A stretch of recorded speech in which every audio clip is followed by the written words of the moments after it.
तो भक्ति मार्ग में चलने के लिए जरूरी है पहले श्री जी के चरणों का आश्रय। जब किशोरी जी की कृपा हो जाए तो श्री राम जी स्वीकार कर लेते हैं। मन की दशा क्या है? मन वैसे ही है जैसे कोई मदिरा पी के मतवाला हो जाए, उसको कुछ सुध बुध नहीं रहता, वैसे ही हमारा आपका ये मन है, इसको कुछ सुध बुध नहीं, कहाँ जाना है, क्या करना है। सत्संग के लिए लोग बैठे थे तो श्री कबीरदास जी ने कहा, एक अचंभा हमने देखा बंदर दूहे गाय। एक अचंभा हमने देखा बंदर दूहे गाय, दूध दूध तो सब पी लेवे, घियो बनारस जाए। लोगों ने कहा बाबा बात समझ में नहीं आई। तो ये कबीरदास जी की वाणी है, अटपट ज्ञान कबीर का झटपट लखा न जाए, जो या को झटपट लखे तो सब खटपट मिट जाए। कबीरदास जी की वाणी बड़ी ऊट पटांग होती है, उल्टी पुल्टी होती है। इनकी वाणी को, कबीरदास जी के दोहों को समझना थोड़ा सा कठिन है, पर जो समझ ले तो परमहंस हो जाए। उन्होंने कहा, एक अचंभा हमने देखा बंदर दूहे गाय, दूध दूध तो सब पी लेवे, घियो बनारस जाए।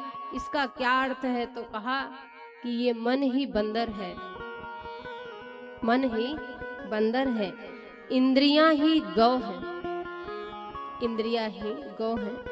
मन रूपी बंदर इंद्रिय रूपी गौ का दोहन दिन रात कर रहा है। कैसे? तो आंख रूपी इंद्री देखते देखते थक गई, पर मन क्या कहता है? हम अभी नहीं थके हैं, और देखो। हम तो तृप्त ही नहीं हुए, और देखो। आंख रूपी इंद्री कहती है कि नींद आ रही है, तो कहता है, मन कहता है नहीं, पानी के छींटे मारो, देखो हम तृप्त नहीं हुए। आंख बूढ़ी हो गई, दिखना कम हो गया, अब कैसे देखें? मन ने कहा चश्मा लगाओ, देखो हम तृप्त नहीं हुए। ये मन नहीं तृप्त होता। इंद्रियां भले थक जाएं परंतु मन तृप्त नहीं होता। कान कहता हमको सुनाई देना बंद हो गया, तो कहते मशीन लगाओ सुनो, हम तो सुनना चाहते हैं।